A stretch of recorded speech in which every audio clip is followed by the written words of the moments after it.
Ya, a ver, vemos, escúchame. Exacto, ya está bien. Sí, está bien. Te lo he configurado para que todos entren directo. Ahora estoy haciendo la presentación. ¿Están viendo ellos? Sí. ¿Seguro? Habilita tu audio.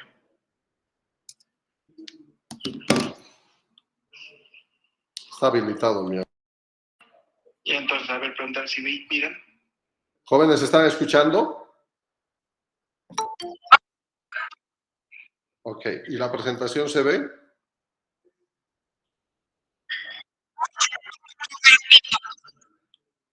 ¿Ahora sí? Perfecto. Ya, ¿me lo traes un café, por favor? Muchas gracias. Ya, listo. Capuchino. Chao. Ya, doctor. Sin azúcar. Chao. Bueno.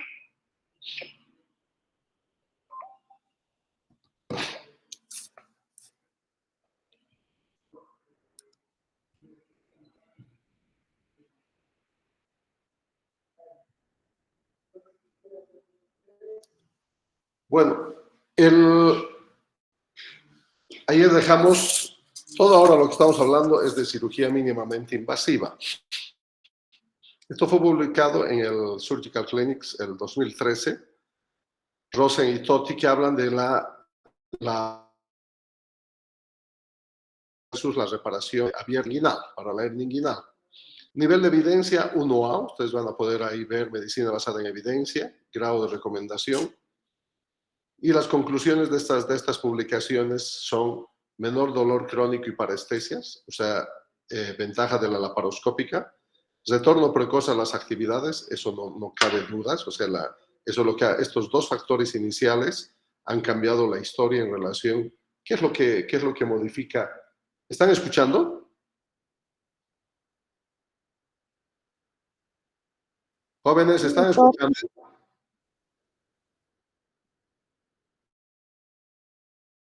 Sí, doctor, se escucha. Ya. Entonces, son estos dos factores los que han cambiado totalmente la balanza entre lo que es una cirugía abierta versus una laparoscópica. Y vamos a ver algunos otros factores, pero fundamentalmente son el dolor y la reincorporación laboral. Otras menos frecuentes son infecciones de las heridas operatorias, la mejor calidad de vida, eso es obvio. La recidiva tiene que ser igual o mejor, o sea, o menor en este caso, ¿no? O sea, mejor resultado, menos porcentaje, para que una cirugía pueda reemplazar a otra, ¿verdad? Que es considerada como el gold estándar, tiene que demostrar las mismas cualidades, la misma efectividad, la misma reproducibilidad, o sea, que se pueda ejecutar con bastante facilidad, se pueda aprender fácilmente, y la recidiva es lo que marca en la hernia. Una recidiva del orden del 0.5 o menos, similar a la recidiva de la hernioplastia inguinal tipo Lichtenstein, abierta, hernioplastia inguinal con malla sin tensión, son los procedimientos que marcan totalmente el beneficio de uno versus el otro. Y dice que la cirugía laparoscópica es la mejor opción para el tratamiento de las hernias inguinales como conclusión. Y acá todavía se discutía que los costos mayores no repercutían en el resultado final. Y de esa fecha, casi 10 años después, el tema de los costos se han nivelado prácticamente porque se han uniformado los criterios y los costos. Para todo esto es importante siempre saber de lo que estamos hablando, ¿no? Hoy día las chicas entraron al quirófano, esta vez no se han desmayado, y entonces es importante clasificar. Nosotros manejamos habitualmente la clásica macroscópica clasificación de hernias inguinales directas e indirectas. Hoy día vamos a ver cuál es directa y cuál es indirecta, ¿verdad? Y después de eso tenemos las variedades indirectas, ya con la clasificación de Nyquist o la clasificación de Gilbert. Tantas cirugías como procedimientos como clasificaciones. Venía uno, le ponía Gilbert, venía el otro, le ponía Nyquist, y al final tú no sabías cuál ibas a utilizar. Lo más práctico y lo que ustedes como estudiantes tienen que saber es que las hernias inguinales las hay directas e indirectas. Y son 3 los parámetros anatómicos que te permiten diferenciar una de la otra. ¿Y quiénes son estas 3 referencias anatómicas? Los vasos epigástricos, hoy día los van a conocer en imagen y no se van a olvidar nunca más. el orificio inguinal profundo y el triángulo de Hesselbach. Entonces, cuando uno va a hablar de anatomía y decir una hernia inguinal es directa o es indirecta, tienes que hacer una relación con alguno de esos tres elementos. Vasos epigástricos, triángulo de Hesselbach o anillo inguinal profundo. Partimos. Todo aumento de volumen que está lateral o externo o por fuera de los vasos epigástricos se llama hernia indirecta. Por lo tanto, todo aumento de volumen o protrusión que está medial a los vasos epigástricos o por dentro de los vasos epigástricos se denominará hernia directa. Ya no se olviden. Segundo, toda hernia que esté en relación con el triángulo de Hesselbach es hernia directa, por lo tanto estará por dentro de los vasos epigástricos anatómicamente. Todo aumento de volumen que no esté en relación con el triángulo de Hesselbach será hernia indirecta. Tercer elemento anatómico, orificio OIP, mayúsculas, orificio inguinal profundo. Toda hernia que emerge a través del OIP, del orificio inguinal profundo, hernia indirecta. Si está emergiendo por acá, ¿verdad? Entonces no está relacionada con el triángulo de Hesselbach. Por lo tanto, toda hernia que emerge, o sea, no relacionado con el orificio inguinal profundo, va a ser una hernia directa. Por lo tanto, existirán algunas variedades de las llamadas hernias inguinales en pantalón, como la de hoy día, por ejemplo, o sea, una parte de la hernia que emerge por el orificio inguinal profundo, y en pantalón, ¿por qué? Porque la otra pierna del pantalón está emergiendo por el triángulo de Hesselbach, por la parte débil directa. Esos son los hernias en pantalón. Esa es como la clasificación más grande que hay que saber. Y la más fácil y simple de recordar de las clasificaciones actuales son de la Sociedad Europea de Hernias, que las vamos a tener acá. Fíjense ustedes, el cuadro a colores es hernia primaria, no se olviden, en clasificación 0 a 1, o recurrentes, grado 2, 3.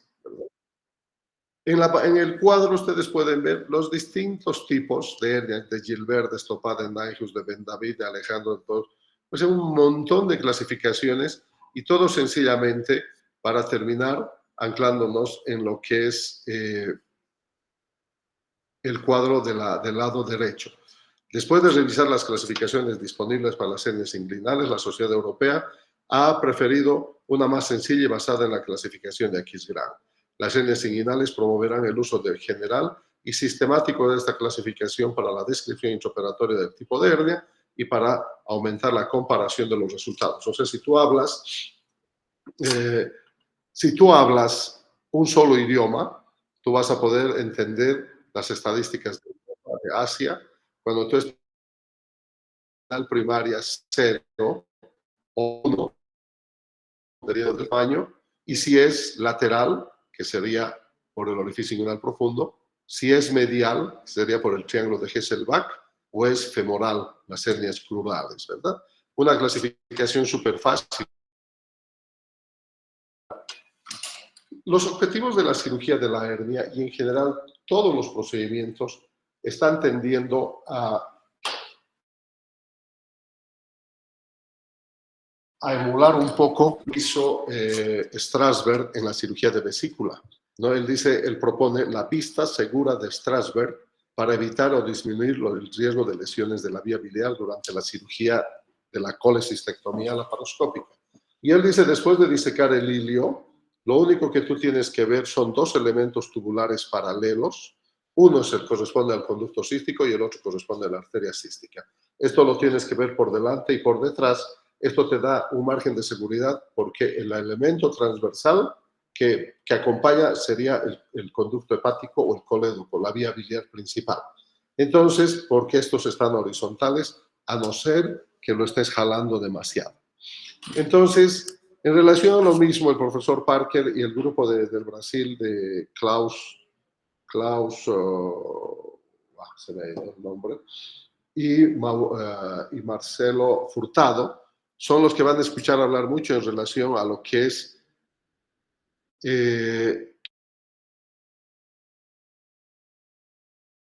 devolver la anatomía y función, ¿no? Al respecto, ocupa el tercer lugar en frecuencia con que se realizan las reparaciones del hernia inguinal. En general son asintomáticas, ¿no? A no ser que haya crecido mucho y tú notes te estás bañando y pujas un poco y ¡pam!, aparece la bolita que no te dolía, ¿verdad? Entonces, y entre un 10 a un 12% hay dolor crónico. Pueden ser congénitas en los niños, ¿no? Y lo importante es que los objetivos fundamentales es disminuir las tasas de recurrencia y evitar el dolor crónico. Uno de los problemas más serios de la cirugía de la hernia ha sido la recidividad, por un lado, y en el otro plato de la balanza, el dolor inguinal post-cirugía por compromiso del nervio, del hilio inguinal, todos los ramos del plexo lumbar, del ramo genital del génito femoral o del hilio hipogástrico. Son estos tres nervios que están próximos a la zona, fundamentalmente el hilio inguinal. Las recidivas después de reparar varían del 0.2 al 5%, ¿no? Nivel de evidencia 1A. Dentro de las alternativas, lo que nos corresponde ahora, nosotros ya no vamos a revisar la cirugía clásica abierta de Lichtenstein, las técnicas de McVeigh, las 6 clásicas que existen, sino que nosotros ahora nos vamos a enfocar en el nuevo abordaje de la región inguinal, que actualmente ya estamos hablando de la incorporación de la cirugía robótica con excelentes resultados. Porque yo quiero que no me toquen ni de frente. Si yo pregunto ahorita a los estudiantes que están ahí, son 7 los elementos que componen el conducto inguinal en el varón, que son importantísimos. En la mujer uno solo, que es el ligamento redondo, importante sí, medio de sujeción solamente. En cambio en el varón está el conducto deferente, o sea, está tu herencia en las manos del cirujano, ¿verdad? Y en este sentido vamos a hablar del totalmente preperitoneal. El TAP es lo que más hago yo, 99. El TEP, que es el totalmente extraperitoneal, y el ITEP o el TEP ampliado, Extended TEP, es el totalmente extraperitoneal ampliado. Todo esto mínimamente invasivo y acompañado del robot. Entonces, esto es importante que vean. La gran diferencia entre TAP y TEP está en el abordaje. En el abordaje laparoscópico TAP, uno ingresa a la cavidad peritoneal. Entras dentro del abdomen, ves el peritoneo, ves la región inguinal por su cara posterior. Este es el peritoneo que está siendo cortado. Aquí abajo están los intestinos, delgado, grueso, hígado. Todo estás viendo, ¿verdad? Este es el TAP. En cambio, el TEP, el totalmente extraperitoneal, no violentas el peritoneo. Se ingresa en el espacio del tejido adiposo preperitoneal. Necesita harta experiencia, manejo de la anatomía en este sitio para no perforar el peritoneo, porque si lo pinchas el peritoneo, el neumo se va a ir hacia la cavidad peritoneal. Entonces la idea es disecar en el espacio preperitoneal y vas a llegar al espacio de los urólogos, que es el espacio de Retzius. Existen 7 postulados. Esto es de Ezequiel Palmisano de la Argentina, un gran amigo y cirujano que estuvo en Sucre hace poco, que dice: la formación en cirugía endoscópica de la pared abdominal es el experto del ITEP y el REPA. El REPA es la reparación de las hernias epigástricas y las diástasis de los rectos, particularmente en el varón muy notable, ¿no? Debió ver en sus papás gorditos una pelota que se arma en la línea media. No es hernia, se llama diástasis, producto de la relajación de la musculatura, atrofia, quedando el sobre de las vainas de los anteriores de los rectos vacío prácticamente, y eso es lo que hace el aumento de volumen. Es importante para manejar hernias inguinales, crurales, todas las hernias de la pared abdominal, habilidad en cirugía abierta. Si se complica, tienes que tener la capacidad de resolver. Tienes que tener habilidades en nudos y suturas laparoscópicas. Esto es lo que marca la diferencia entre un cirujano básico de un avanzado. Entrenamiento de modelos inanimados y animados. O sea, no se concibe en esta época el aprenderé en el paciente del hospital. No, ya no se da. O sea, esas épocas ya cambiaron halstedianas. Ahora cada institución tiene que tener su sala de simulación y obviamente de inicio la selección de pacientes. Tratar de elegir pacientes no muy complejos para los iniciantes fundamental que el iniciante haga el reconocimiento anatómico. Te muestran 1, te muestran 2, te muestran 5 y al sexto estás capo, pero estudiando. Y la técnica quirúrgica. Estos son los postulados. ¿Cuáles son las maniobras claves? Estos son lo que se llama en cirugía tips and tricks para el tratamiento endoscópico de la pared abdominal. O sea, trucos que no salen en los libros, ¿no? Lo importante primero es saber qué vamos a tratar. ¿Es una hernia inguinal? ¿Es una hernia crural? ¿Verdad? O sea, ayer nos comentaba un colega, ¿no? Me dice, el colega ginecólogo me dijo que era una hernia inguinal. Yo entré, reparé una región inguinal, pero reparé una región inguinal sana, ¿no? Que estaba ligeramente débil, algo abombada de grasa, porque la hernia era crural, jóvenes, ¿no? Entonces estas cosas no pueden suceder. ¿Qué es lo que vas a operar? Tienes que estar. ¿De qué lado? Yo por norma entro al quirófano y le pregunto al paciente, su nombre, Pedro González, ¿de qué lado es tu hernia? De la derecha. Me doy una vuelta, Pedro, ¿de qué lado es tu hernia? De la derecha. Otra vuelta, Pedro, ¿de qué lado es tu hernia? De la derecha. Así, 3 veces es poco probable que me equivoque. ¿Cómo posicionar al equipo quirúrgico? Vamos a operar el inguinal del Pedro González de la derecha, vamos a acomodar nosotros todo en el lado izquierdo. ¿Cómo vamos a posicionar los puertos de trabajo? Si Pedro González solo tiene una hernia inguinal derecha y su región inguinal, además, clínicamente no había.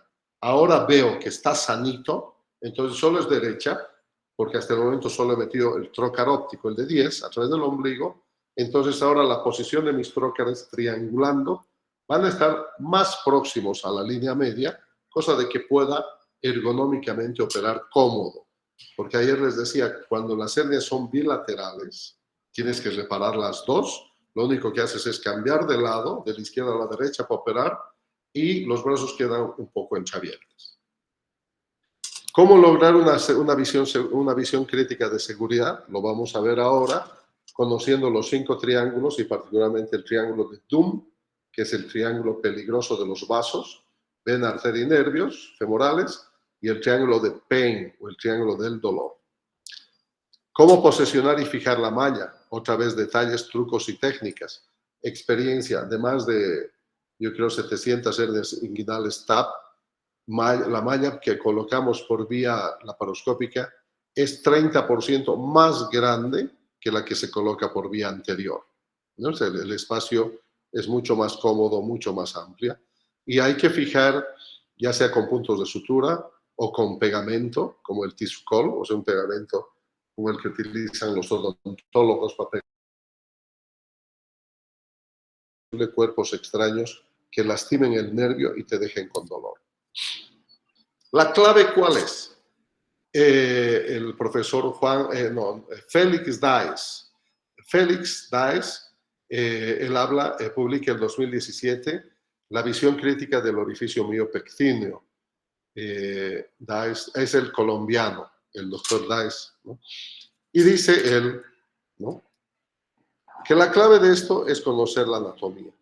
Es importante conocer los 5 triángulos, conocer el orificio miopectíneo, conocer dónde están los vasos epigástricos. No puede ser, ¿y dónde estará el Cooper? ¿Y dónde estará el inguinal? ¿No? O sea, tú tienes que tener la representación anatómica en la vista, y si está lleno de grasa en el gordito, tú dices, el Cooper está aquí abajo. Mueves un poco la grasa y el Cooper tiene que aparecer. El Cooper se muestra. Y esto es muy común. Claude Bernard era un cirujano francés del 1378, que es cirujano cardiovascular, ¿no? Y quien decía, quien no sabe lo que busca, no entiende lo que encuentra. Es decir, si tú no sabes anatomía, no vas a saber qué es lo que está ocurriendo en la región inguinal. Me ha tocado ver hace poco, supervisando algunas cirugías, ¿verdad? ¿Y qué técnica estás haciendo? La técnica de McVeigh. Le dije, ¿y cuál es tu apellido? Cosío. Es la técnica de Mac Cosío, porque de McVeigh no tenía nada lo que estaba haciendo, ¿verdad? Entonces, esta es la publicación de Dice, de Jorge Dice, el colombiano. Dice la visión crítica del orificio miopectíneo, publicado en 2016, emulando un poco a lo que había hecho Strasberg Steven Strasberg, que definió la visión crítica en la región biliar. Ahí está. Esta es la vista crítica de Strasberg. Solo dos tubos paralelos, conducto cístico y arteria cística, paralelos en relación a lo que es el ilio, ¿verdad? Y por el otro lado estaba... Primero, tenemos que identificar la visión crítica miopectínea y disecar el tubérculo púbico a lo largo de la línea media y el ligamento de Cooper. Tenemos que descartar hernias directas e indirectas, ver si hay hernia directa a través del triángulo de Hesselbach, si hay una indirecta a través del orificio inguinal profundo, o hay una hernia crural, o incluso puede uno detectar pequeñas hernias obturatrices que eran prácticamente imposibles de detectarlas a la fecha, ¿no? Disecar al menos 2 centímetros entre lo que es la cintilla y entre lo que es la vejiga y el ligamento para facilitar la colocación plana del borde medial e inferior de la malla hacia el espacio de Retzius. Vamos a disecar, ¿no?, entre la vena ilíaca para identificar el orificio femoral y descartar hernias femorales. Vamos a disecar el saco indirecto y el peritoneo lo suficiente para parietalizar los elementos del cordón. Vamos a ver cómo se hace eso. Identificar y reducir los lipomas, esto es importante. El paciente está operado, hiciste una excelente cirugía y el paciente a los 2 días menos edema, dice: doctor, pero sigo con la bolita. Y tocas y evidentemente sigue con la bolita. He dicho, qué raro, recidiva precoz, imposible, ¿qué es esto? Hematoma, pinchas, no es hematoma, no resecaste el lipoma prehernial. Hay que disecar el peritoneo lateral, realizar la disección, proporcionar una cobertura con malla y asegurar de que la malla y la fijación se coloquen por muy encima de las líneas de lo que es el ligamento inguinal para evitar la lesión de los nervios. Y colocar la malla solo cuando se haya completado los puntos del 1 al 8 y se haya verificado la hemostasia. El tamaño de la malla debe ser de por lo menos 10 por 15, se fijan, es una tremenda malla que cubre todo el orificio miopectíneo y se desplaza prácticamente del tubérculo púbico en el ligamento, en la sínfisis del pubis, como 2 centímetros hacia el lado contralateral. Y este es el concepto de lo que es la tormenta perfecta. La tormenta perfecta es como resultado final, tiene una catástrofe, siempre y cuando tú no hayas tomado en cuenta todas las precauciones, saber anatomía, tener la habilidad, tener la tecnología, ¿no? Y esto se da más cuando el cirujano inicia su curva de aprendizaje. Las variantes anatómicas en la visión crítica de seguridad, cuando estás empezando, todo es variante anatómica, falso. La región inguinal es por lo general constante. Cuando hay procesos agudos, mayor riesgo. Cuando hay recidiva, busca a alguien que te ayude. Mala calidad de imagen, tu torre no es buena, medio trucha. El instrumental y material inadecuado, ojo, no estás bueno para operar. Turnos nocturnos, no tienes por qué estar operando por la noche, cirugía electiva, ¿verdad? Y esta es la tormenta perfecta, una catástrofe previsible, prevenible y evitable si es que tú sabes lo que estás haciendo, sabes cómo hacer, ¿verdad?, lo que es el saber, el ser y el saber hacer, ¿no?, las 3 cosas fundamentales en la construcción del conocimiento. Con en plena inicio de la pandemia, ¿no?, la ciencia continúa avanzando y presenta acá su trabajo Marcelo Furtado con el apoyo de Cristiano Claus del Brasil, el 2019, y presenta la sistematización de la región inguinal para el tratamiento laparoscópico TAP, basado en nuevos conceptos anatómicos de la Y invertida, de la Y invertida, Y en portugués, y los 5 triángulos. No se olviden, Marcelo Furtado, Flavio Melcher y Cristiano Claus son muy conocidos. Ellos dos van a estar el primer trimestre del próximo año en Cochabamba. Marcelo y Cristiano, que son amigos, ¿no? Y a esto el 2020, fíjense, se invierte. Cristiano Claus presenta las 10 reglas de oro, ¿no?, para lo que es asegurar una reparación o disminuir los riesgos en una reparación de una hernia inguinal utilizando los conceptos anatómicos nuevos y las guías anatómicas. Nuevamente, Cristiano Claus, Marcelo Furtado, Flavio Melcher. Ahora vamos a ver en qué consiste eso. 2019-2020. Les presento, él es Marcelo Furtado, ¿no? Y él, en su trabajo original, dice la sistematización de la reparación laparoscópica de la hernia inguinal TAP, basado en un nuevo concepto anatómico en la Y invertida y los 5 triángulos, ¿no? Y él es lo que dice, ofrecer una sistematización de la reparación TAP basado en puntos de referencia anatómicos bien definidos, describiendo el concepto de la Y invertida o la Y invertida, y la identificación de 5 triángulos y 3 zonas de disección para lograr la visión crítica de seguridad y la reparación laparoscópica de la hernia inguinal. Fantástico, eso lo resume todo y empezamos. El orificio miopectíneo fue descrito por Fouchard en 1956 y el orificio miopectíneo, jóvenes, no ha cambiado para nada a la fecha. El Homo sapiens no utiliza barcas, ahora utiliza Nike, pero sigue siendo el mismo nomás, ¿verdad? Entonces, este es el concepto de la Y invertida o la Y invertida. ¿Se fijan? Esta es la Y invertida. ¿Y quiénes están conformando la Y invertida? Acá, con peritoneo en su sitio, y acá desperitonizado. Fíjense, la Y acá. Acá se ve bien. La parte larga de la Y, está conformado por los vasos epigástricos. Vamos a repetir como 200 veces. Se va a quedar. Vasos epigástricos inferiores.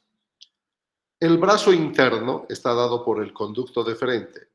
Ah, pero la mujer no tiene. Entonces, esta técnica, esta descripción es discriminatoria. Sí, pero se adapta a la mujer también. Y el brazo externo está dado por los vasos gonadales. Por lo tanto, yo puedo deducir que esta es una región inguinal derecha. ¿Listo? Repetimos, vasos epigástricos arriba, a medial, conducto deferente con sus vasos deferenciales, y a externo los vasos gonadales, varón, vasos testiculares. Listo. Entonces, en relación a esta Y invertida, es que vamos a tener 5 triángulos, ¿no? Un triángulo medial, un triángulo lateral, el triángulo de Doom, que está acá entre los brazos de la Y, el triángulo de Payne, que va a estar entre la proyección del ligamento inguinal, que ahora se llama ligamento de Poupart, y abajo los vasos gonadales. Aquí van a estar viajando los 3 nervios que pueden ser lesionados, fundamentalmente el hilio inguinal. Entonces, como ustedes podrán ver acá, y el quinto, que sería el orificio crural. Fácil, ¿verdad? La anatomía. El doctor Edward Felix, de California, es uno de los investigadores más grandes de la cirugía de la hernia, y dice que ¿por qué operar hernia laparoscópica vía TAP? Porque podemos visualizar las 3 zonas del orificio miopectíneo. Fantástico. Y además puedes ver ambos lados. Si hay hernias, o sea, vas a quedar sin hernias perdidas. O sea, si hay una hernia crural que no la habías detectado, pero tienes que saber dónde buscarla, una hernia obturatriz, ¿no? Femorales y las indirectas en mujer, entonces no vas a tener hernias perdidas, missing hernias, ¿verdad? 3, podemos prevenir hernias futuras tratándolas. Por eso, dice Edward Felix, que la opción laparoscópica está por encima de la opción abierta, porque en la anterior abierta ni vas a ver el orificio crural, ni vas a ver el obturatriz, está haciendo directamente a la región inguinal. Dolor crónico menor, Edward Felix, retorno precoz a las actividades, ¿verdad? Esto es lo que más interesa actualmente en el mundo entero. Y aquí viene ahora, no se les va a olvidar, el concepto de Marcelo Furtado de la Y invertida. Y aquí tiene, en una posición anatómica normal, en un gráfico, vasos epigástricos, el palo largo de la Y, conducto deferente y vasos deferenciales, el brazo interno, y los vasos espermáticos o gonadales, el brazo externo. Ahí tenemos vasos epigástricos hacia arriba, ligamento inguinal en un trazo azul, que se llama en este caso de Poupart, porque lo estamos viendo desde atrás, ya no de adelante, brazo interno, conducto deferente y vasos deferenciales, y brazo externo, vasos gonadales testiculares en el varón. Y ahí tienen 1, 2, 3, 4, 5. Los 5 triángulos, y ahora vamos a ver las 3 zonas. Zona de debilidad directa, triángulo de Hesselbach. Zona de debilidad indirecta, ¿no? Orificio inguinal profundo. Triángulo femoral o crural. Triángulo de Doom, vena, arteria, nervio femorales. Y triángulo de Pain entre los vasos gonadales y la proyección de lo que sería el ligamento inguinal, por donde están transcurriendo los 3 ramos que les he mencionado. El más peligroso, el más expuesto, digamos, no peligroso, el más expuesto, el hilio inguinal, luego el hilio hipogástrico y finalmente el ramo genital del génito femoral que viene por acá. ¿Preguntas hasta aquí?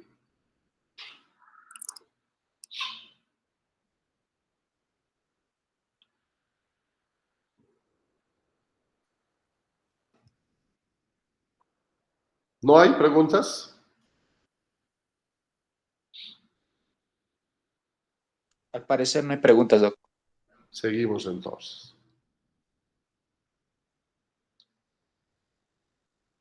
Vamos. Un nuevo concepto, ahí lo tiene. O sea, después de estas repeticiones ya no hay opción al error. A ver, ¿cuál sería este? Ya, pues jóvenes. Los vasos epigástricos. Medial, Conducta deferente. y vasos diferenciales. Y vasos. Lateral, Conductos gonadales. vasos gonadales, arteria y vena testiculares. Triángulo medial, lateral, de Pain, de Doom y el femoral. ¿Listo? 10,000 veces. Por lo tanto, esta triangulación y la presencia de la Y invertida, la Y invertida, nos permite ahora clasificar, esto no hay en la externa, en 3 zonas de disección. Una zona 1, que corresponde a la parte de los nervios, que es relativamente sencilla. Una zona 2, que es la medial, que es la compleja. Y en cada una de las zonas, pregunta de examen, ¿qué elementos anatómicos vas a encontrar? Y la zona 3 es la peligrosa. Es la que menos referencias anatómicas tiene, pero es la más peligrosa. En la zona 1 es relativamente fácil porque aquí lo único que hay que hacer es despegar el peritoneo y si uno se pega a la hoja peritoneal no hay riesgo de lesionar el nervio ilioinguinal que viene por acá o el ilio pubiano. En la zona 2 es la zona que tiene mayor cantidad de tejido adiposo, más elementos anatómicos. Aquí tenemos que ir a encontrar el complejo pubis Cooper en la parte alta, el ligamento de Cooper en la parte baja diagonal, junto con la corona mortis, encontramos la grasa de Retzius, encontramos medial y lateral a la vejiga, en la profundidad vamos a encontrar a los vasos obturatrices, o sea, en la parte medial acá a la vejiga, vamos a encontrar una serie de elementos que ponen en riesgo este sitio. Y la zona 3 es peligrosa, la zona roja. ¿Por qué? Porque está en relación con los vasos, el deferente y sus vasos, y en la profundidad, la vena, la arteria y el nervio femorales. Entonces, cuando uno está operando, dice, estoy disecando la zona 1, ya muestra. Estoy disecando la zona 2, estoy disecando la zona 3. Y ahí tenemos la zona 2, a medial. Fíjense cómo se puede ver con bastante precisión. Acá está el Cooper. Yo ya puedo predecir que este es izquierdo. Este es el ligamento de Cooper blanquecino. Aquí está el complejo pubis Cooper. Y aquí está la corona mortis. No hay que acercarse, trae mala suerte. Sangra y no para de sangrar. En una visión más próxima, tienen acá el ligamento de Cooper y ahí está la corona mortis. Fíjense. ¿Qué es la corona mortis? Es una estructura vascular que comunica un sistema superficial de los vasos epigástricos, fíjense aquí, con los vasos pudendos profundos. Por lo tanto, es una zona de alta presión, ojo, y sangra. No es fácil, esto no se coagula. Si lo lesionas, tienes que suturar y ligar. Por lo tanto, hay que escapar de este sitio y la fijación en el Cooper se lo hace en esta parte blanca despejada. Esto es lo que decía el doctor Félix, ¿verdad? Las hernias ocultas. En la laparoscopía es poco probable que quede. Fíjese, reducción de contenido herniario obturatriz. Con la pinza está jalando esta bolita de grasa y fíjense cómo queda el orificio. Y esto va a estar cubierto obviamente con la malla, ¿verdad? ¿Qué ver durante la cirugía? 5 triángulos, 3 ligamentos, 3 vasos y los 3 nervios. Esto es importante. Y la malla va a cubrir todos estos defectos. Los 5 triángulos va a cubrir todos los defectos vasculares, completamente todo. Y de preferencia hay que utilizar, les voy a hacer una clase también extra de mallas, ¿no? Porque tienen que conocer mallas microporosas. Es así como se ve una región inguinal derecha en el varón, ¿verdad? Con una hernia doble, un triángulo de Hesselbach débil, fíjense, herniado, y un orificio inguinal profundo amplio por donde está saliendo la hernia. Deferentes, conducto deferente y sus vasos, vasos epigástricos, vasos gonadales, que se ve claramente acá, triángulo de Doom, triángulo de Penn, el orificio inguinal profundo, triángulo medial y el crural por aquí abajo. Entonces ustedes ven perfectamente la formación de los 5 triángulos, que se agrega un medio triángulo hacia la parte medial, que es el obturatriz, el femoral, que va a ser de orientación en las mujeres. El ligamento inguinal pasa exactamente horizontal por la Y, en la base de la Y. Internamente se llama ligamento de Poupart y es la proyección externa hacia interior o hacia interno del ligamento inguinal. Y ahí ustedes pueden ver los triángulos, la sección, la disección medial, la zona de disección 3, 1, 2, 1 y 3, ¿verdad? Y esta es la visión en la región inguinal derecha en la mujer. No hay conducto deferente, hay ligamento redondo. Por lo tanto, esto es lo que cambia. Y acá se ha incorporado el trapezoide, ¿no? El trapezoide del desastre, por las abreviaturas que describen los elementos anatómicos. Como no hay deferente, jóvenes, entonces lo que hay es el redondo, entonces falta hay vasos gonadales, sí, ováricos, pero no hay conducto deferente. Por lo tanto, falta una pata de la y esto va a estar reemplazado por el trapezoide del peligro. Y ahí lo tienen.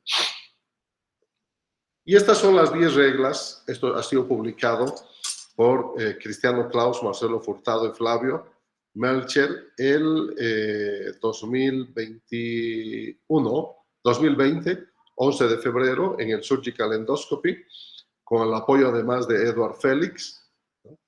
Que dice las 10 reglas de oro para una reparación segura de hernia inguinal usando el nuevo concepto. El comienzo de la cirugía es muy importante conocer dónde abrir el ligamento, de dónde a dónde abrir el peritoneo. Tiene que ser una disección Roma sin sangrado. Disección del plano peritoneal. O sea, no podemos entrar en la grasa. Tiene que estar acá, por fuera de la grasa peritoneal, porque los nervios están por debajo.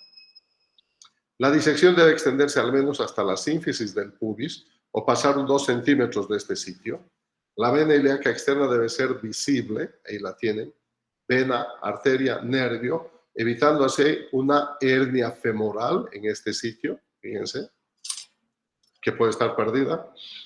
La parietalización de los elementos del cordón se considera suficiente cuando el peritoneo se diseca hasta la reflexión peritoneal acá, que sería al menos en el nivel en el que el conducto deferente cruza la vena ilíaca. Aquí está el deferente cruzando la vena ilíaca, externa en la zona 3 y el músculo psoas ilíaco. La regla 6, en hernias grandes o inguinoescrotales, se recomienda seccionar y abandonar el saco herniario. Es mejor, no como hoy día resecamos un saco de medio kilo. Va a ser seromas, pero va a ir bien. El canal inguinal profundo debe explorarse durante la disección en la zona 3. Se debe colocar una malla grande, normalmente de 10 a 15, que cubra todos los defectos miopectíneos, fíjense, cubriendo, y lo vamos a fijar en el ligamento de Cooper, y 2 o 3 centímetros medial del complejo pubis Cooper. Entonces ahí quedan, así fijado en este caso con material reabsorbible en el triángulo superoexterno, lejos del triángulo de Paine para evitar agarrar los nervios. Estos son grampitas de poliglactina que se llama Absorba-Tac. Antes los metálicos eran los tackers de titanio que ya no se utilizan. Y al bajar el inflado de la cavidad abdominal tiene que ser muy suave, viendo que el peritoneo se acomode y que la malla esté completamente expandida. Si no veo todo el piso, no he hecho una disección adecuada, decía Edward Félix, el maestro de la cirugía americana, y tú tienes que ver todos estos elementos. La Y invertida, deferente, vasos gonadales, triángulo lateral, medial, Cooper, triángulo lateral, triángulo de Paine, triángulo crural, triángulo de Dunn, triángulo de Paine. Entonces, todos estos elementos tienen que ser reconocidos. Y es importante asegurar fundamentalmente la malla con suturas, con pegamento, ¿no? Esto es importante para prevenir problemas con una correcta colocación de la malla. Deflación. Es importante como mensaje final conocer la anatomía fundamental. O sea, el cirujano que no conoce anatomía no está preparado. La sistematización facilita la enseñanza y el aprendizaje, y manejar los 7 puntos de Palmisano, las 7 recomendaciones de Klaus y las 10 reglas de oro como pasos fundamentales.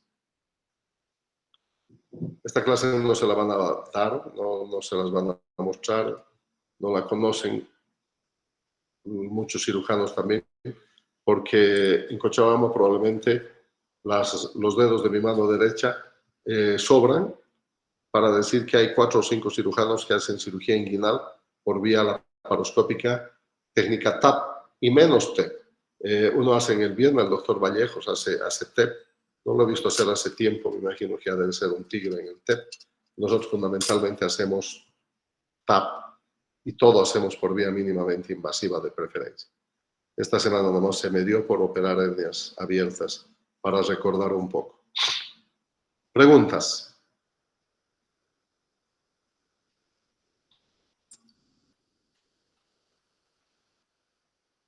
Así, con esta misma didáctica vamos a ver la región, vamos a hablar de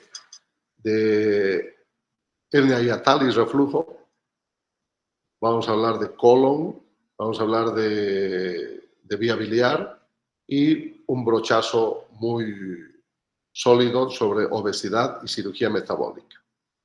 Bueno, jóvenes, ha sido un placer, que descansen. La próxima, en 8 días, 7 días, retomamos las teóricas. Gracias, doctor. Chao, chao. Adiós.